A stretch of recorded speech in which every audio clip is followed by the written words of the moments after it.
This exercise is commonly referred to as the bird dog. It's done in this position, all fours. It's important that the lumbar spine is in a neutral position, so I'm just going to have James do a small pelvic tilt there.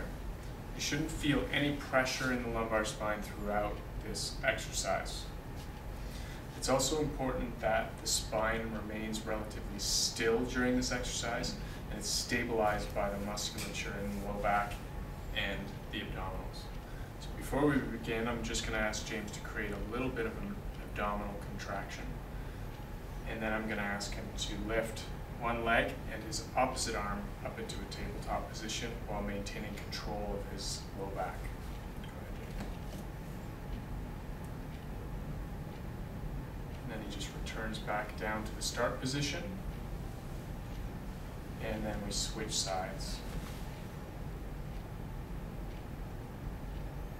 This pattern is repeated.